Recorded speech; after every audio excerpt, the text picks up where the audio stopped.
अस्सलामुअलैकुम वरहमतुल्लाहि वबरकातुहू। Hi dear students, how are you students. आज है यूनिट नंबर 9 में लेक्चर नंबर 6 और आज के कंटेंट से one way ANOVA for unequal sample size.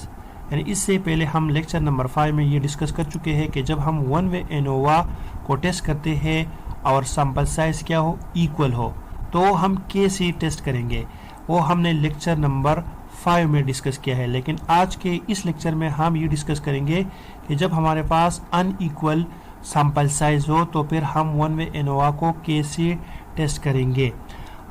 ये तो ज़रूरी नहीं है कि जब हम मुख्तलिफ सैंपल्स लेते हैं और हर एक सैंपल की तादाद दूसरे सैंपल की तादाद से क्या हो, सेम हो, ये तो ज़रूरी नहीं है। यानी जब हम एक सैंपल लेते हैं उसका तादाद कुछ और होगा, दूसरे सैंपल का कुछ और होगा, तीसरे सैंपल का तादाद कुछ और होगा, ठीक है। तो जब हमारे पास ऐसा सिचुएशन आ जाए कि हम मुख्तलिफ सैंपल्स लेते हैं और हर एक की तादाद क्या हो, डिफरेंट हो, तो उसके लिए हम वन वे एनोवा को कैसे टेस्ट करेंगे। तो ये याद रखें कि इसका प्रोसीजर जो है ये बिल्कुल उस तरीके से है जो हमने इक्वल सैंपल के लिए डिस्कस किया है, लेकिन यहाँ पर थोड़ा सा माइनर सा डिफरेंस है, ठीक है। नंबर फर्स्ट डिफरेंस ये है कि जब हम टोटल निकालते हैं, यानी मुख्तलिफ ट्रीटमेंट या मुख्तलिफ सैंपल्स हमारे पास होते हैं और उन सैंपल्स का जब हम टोटल निकालते हैं तो हम वो कैसे निकालेंगे। तो हम उसको एन से डिनोट करते हैं और R1 यानी जो सैंपल नंबर 1 है प्लस R2 जो सैंपल नंबर 2 है plus R3 and so on RK, ठीक है। यानी जितनी भी हमारे पास सैंपल्स है उन सबको हम आपस में ऐड करेंगे, ठीक है। तो इसकी मदद से हम टोटल निकालेंगे और इसको हम इस तरह भी डिनोट कर सकते हैं, summation j is equal to 1 up to k R J, ठीक है। तो इसकी मदद से हम टोटल निकालते हैं। नेक्स्ट इसमें हम टोटल सम ऑफ स्क्वायर जो है इसके लिए हम ये फार्मूला यूज करेंगे और ट्रीटमेंट सम ऑफ स्क्वायर के लिए ये फार्मूला यूज करेंगे, ठीक है। समझ में आ गई। आइए अब हम एक न्यूमेरिकल क्वेश्चन करते हैं। इसमें हमारे पास 3 सैंपल्स है। एक सैंपल में हमारे पास वैल्यूज है वो 5 है, इसी तरह दूसरे में भी 5 है और तीसरे में 4 वैल्यूज है, ठीक है। तो इसमें और इसमें हमारे पास इक्वल तादाद है, लेकिन इसमें जो है ये हमारे पास क्या है, 4 वैल्यूज है, तो इसलिए इसको हम अनइक्वल सैंपल कहते हैं, ठीक है। तो इसके लिए हमने एनोवा टेबल को कंस्ट्रक्ट करना है और determine whether there is difference in the three population means. और यहाँ पर ये कहते हैं कि आप ये डिटरमाइन करें, ये टेस्ट करें कि तीनों पॉपुलेशन मीन जो है ये इनके दरमियान डिफरेंस है या नहीं है, ठीक है। और अल्फा हमें दिया गया है 0.01।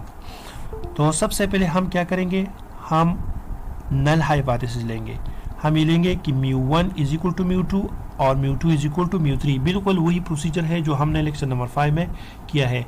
H1 में हम ये लेंगे not all means are equal, यानी ये हम μ1 यहाँ पर हम μ1 not equal to μ2 not equal to μ3 भी लिख सकते हैं, ठीक है। नेक्स्ट स्टेप यानी स्टेप नंबर 2 में हम अल्फा 0.01 लेते हैं क्योंकि यहाँ पर हमें 0.01 दिया गया है। नेक्स्ट स्टेप में हम test statistic to be use, हमने कौन सा टेस्ट स्टैटिस्टिक यूज करना है, एफ स्टैटिस्टिक हमने यूज करना है और एफ स्टैटिस्टिक है MST यानी mean square treatment divide by mean square error, ठीक है। और नेक्स्ट स्टेप में हम क्या करेंगे, कैलकुलेशन या कंप्यूटेशन करेंगे। तो सबसे पहले हम वही डेटा लेंगे, यानी फर्स्ट नंबर सैंपल को हम x1 देंगे, सेकंड को x2 और थर्ड को x3, ठीक है। और फिर हर एक सैंपल का हमने स्क्वायर लेना है क्योंकि इसकी ज़रूरत हमें फार्मूला में पड़ती है। तो सबसे पहले हम इसका स्क्वायर लेंगे तो ये आ जाएगा, फिर इसका स्क्वायर लेंगे ये आ जाएगा, फिर इसका स्क्वायर लेंगे तो ये आ जाएगा, ठीक है। फिर हमने इस x1 को ऐड करना है तो इसको हम T.J से डिनोट करते हैं। यानी सबसे पहले हम इसका टोटल निकालते हैं, फिर इसका टोटल निकालते हैं और फिर इसका टोटल निकालते हैं। तो इसको हम T.J से, यानी ये T.1 और ये T.2 और ये T.3 आ जाएगा, ठीक है। और फिर हम इसका जब ग्रांड टोटल निकालते हैं तो यानी 14, 19 और 5 को आपस में ऐड करते हैं तो इसको हम टी डबल डॉट से डिनोट करते हैं और इसे आता है 38। फिर हम इस तरह करेंगे कि यहाँ पर जो 14 है इसका हम स्क्वायर लेंगे, यानी टी डॉट जे का स्क्वायर लेंगे, टी डॉट जे स्क्वायर यानी 14 का स्क्वायर, 19 का स्क्वायर और 5 का स्क्वायर। ठीक है, तो ये 3 वैल्यूज हमारे पास आ जाएगी। फिर हम इस तरह करेंगे कि ये जो x1 स्क्वायर है, x2 स्क्वायर है और x3 स्क्वायर है, इसको हमने ऐड करना है। तो इसको हमने summation i is equal to 1 up to 5 x dot J square से डिनोट करना है। ठीक है, तो ये हमारे पास आ जाएगा 14, इसको जब हम ऐड करते हैं तो ये आ जाएगा 79। और यहाँ पर इसके लिए समेशन हम क्या लेंगे, summation i is equal to 1 up to 4, क्योंकि इसमें हमारे पास कितनी वैल्यूज है, 4 वैल्यूज है। तो जब हम इसको ऐड करते हैं तो इससे हमारे पास आता है 9। ठीक है, और फिर हम इसका ग्रांड टोटल निकालते हैं, यानी 9, 79 और 42 को जब हम ऐड करते हैं तो इसको हम डबल समेशन यानी समेशन j और summation i X I J square is equal to, यानी जब हम इन तीनों को ऐड करते हैं तो इससे हमारे पास आता है 130। ठीक है, नेक्स्ट स्टेप हमने क्या करना है, हमने इस तरह करना है कि हमने सबसे पहले टोटल निकालना है, n को निकालना है। और n हमने कैसे निकालना है, R1 plus R2 plus R3। R1 का मतलब ये है कि सैंपल नंबर 1 में हमारे पास कितनी वैल्यूज है। यहाँ पर आप देखें हमारे पास सैंपल नंबर 1 में, यानी यहाँ से भी आप देख सकते हैं सैंपल नंबर 1 में हमारे पास 5 वैल्यू है, सैंपल नंबर 2 में 5 है और सैंपल नंबर 3 में हमारे पास 4 वैल्यू है। तो यहाँ पर हम 5 और 4 को ऐड करते हैं तो इसे आता है 14, तो n हमारे पास आता है 14। अब नेक्स्ट हमने करेक्शन फैक्टर को निकालना है, और करेक्शन फैक्टर बिल्कुल उसी तरीके से हम फाइंड करेंगे जो हमने पिछले लेक्चर में फाइंड किया है, यानी T double dot square divide by n। तो यहाँ पर हमने टी डबल डॉट क्या निकाला है, 38। तो इस 38 को हमने यहाँ पर फुट करना है और इसका हमने स्क्वायर लेना है। ठीक है, और n हमारे पास 14 है, इस पर डिवाइड करना है तो ये वैल्यू आ जाएगी। ठीक है, नेक्स्ट है total sum of square. Total sum of square के लिए ये फार्मूला है, इस फार्मूले की मदद से हमने टोटल सम ऑफ स्क्वायर को फाइंड करना है। ये वैल्यू जो है ये हमने इस टेबल में निकाली है, ये हमारे पास क्या आई है 130। तो यहाँ पर हम 130 को फुट करेंगे और इसकी वैल्यू हमारे पास आई है 103। ठीक है, तो 130 से 103 को जब हम माइनस करते हैं तो ये वैल्यू आ जाएगी। ठीक है, नेक्स्ट है treatment sum of square. Treatment sum of square के लिए ये फार्मूला है और माइनस CF।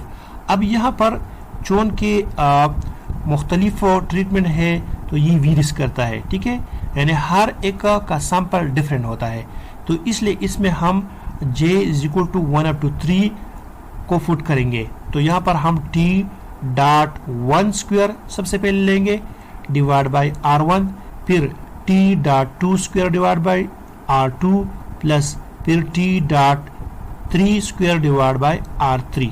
ठीक है, तो इसको यहाँ पर हम फुट करेंगे। अब हमने इसकी वैल्यूज कहाँ से फुट करने हैं, इस टेबल से हमने इसकी वैल्यूज फुट करने हैं। यहाँ पर है क्या है t डॉट 1 स्क्वायर है, तो ये वैल्यू हमारे पास क्या है t डॉट 1 स्क्वायर है, ये t डॉट 2 स्क्वायर है और ये t डॉट 3 स्क्वायर है। तो यहाँ पर हम t डॉट 1, t डॉट 2 और t डॉट 3 स्क्वायर की वैल्यूज को पुट करेंगे। R1 की जगह 5, R2 की जगह 5 और 3 की जगह 4 पुट करेंगे एंड माइनस CF। ठीक है, तो ये वैल्यूज हम यहाँ पर पुट करेंगे और माइनस CF। जब हम इसकी कैलकुलेशन करेंगे तो ये वैल्यू हमारे पास आ जाएगी। और नेक्स्ट है एरर सम ऑफ स्क्वायर। और एरर सम ऑफ स्क्वायर हम जानते हैं कि हम इसको कैसे निकालेंगे। टोटल सम ऑफ स्क्वायर से हम ट्रीटमेंट सम ऑफ स्क्वायर को माइनस करेंगे तो हमारे पास आ जाएगा, यानी ये हमारे पास क्या है, ये हमारे पास टोटल सम ऑफ स्क्वायर है। ठीक है, और ये हमारे पास ट्रीटमेंट सम ऑफ स्क्वायर है। तो उस टोटल सम ऑफ स्क्वायर से इस ट्रीटमेंट सम ऑफ स्क्वायर को माइनस करेंगे तो हमारे पास आ जाएगा एरर सम ऑफ स्क्वायर। ठीक है, अब हमने एनोवा टेबल को बनाना है। तो ये हमारे पास एनोवा टेबल है। सबसे पहले हम SOV यानी सोर्स ऑफ वेरिएशन, तो सोर्स ऑफ वेरिएशन में हमने यहाँ पर ट्रीटमेंट और एरर और फिर यहाँ पर टोटल लिखेंगे। फिर हमने डिग्री ऑफ फ्रीडम लेना है, तो ट्रीटमेंट का डिग्री ऑफ फ्रीडम हम कैसे लेंगे, K-1। तो यहाँ पर K हमारे पास कितने हैं, 3 है, क्योंकि हमारे पास ट्रीटमेंट 3 है। 3 से हम 1 को माइनस करते हैं तो हमारे पास डिग्री ऑफ फ्रीडम आता है 2। इसी तरह एरर जो है ये हमारे पास एरर का डिग्री ऑफ फ्रीडम हम कैसे निकालेंगे, n माइनस के मदद से हम इसका डिग्री ऑफ फ्रीडम निकाल सकते हैं। n हमारे पास कितने हैं, 14 है, ठीक है। 14 से जब हम k यानी 3 ट्रीटमेंट को माइनस करते हैं तो 11 आता है।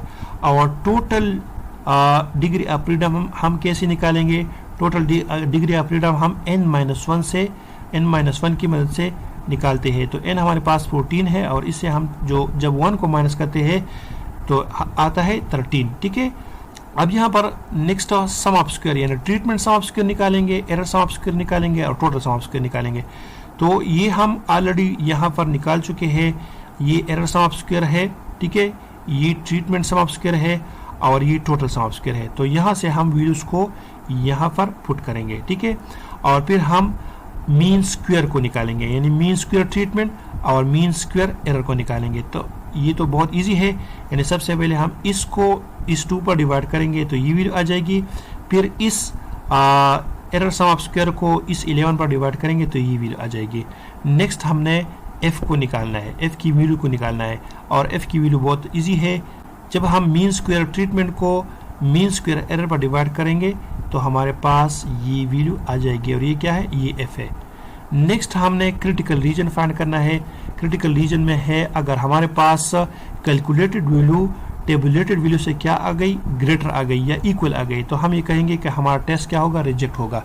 तो एफ की वैल्यू और कैलकुलेटेड वैल्यू हमने निकाली है। अब हमने टेबुलेटेड वैल्यू निकालनी है और टेबुलेटेड वैल्यू हम कैसे निकालेंगे, यहाँ पर अल्फा की वैल्यू लिखेंगे, ये हमारे पास 0.01 है। फिर न्यू 1 और न्यू 2, न्यू 1 हमारे पास 2 है और न्यू 2 हमारे पास 11 है, ठीक है। तो फिर हम टेबल को यूज़ करके 9.1 जो आपकी बुक में है उस टेबल को यूज़ करके उससे हमने वैल्यू को निकालनी है तो हमारे पास आ जाएगा 7.2, ठीक है। अब इसके साथ हमने कैलकुलेटेड वैल्यू को कंपेयर करना है। ये हमारे पास 7.2 है, कैलकुलेटेड वैल्यू को देके ये 6.461 है। तो ये हमारे पास इस एरिया में आती है क्योंकि 7.2 से क्या है, लेस है। तो ये हमारे पास क्या है, एक्सेप्टेंस रीजन है।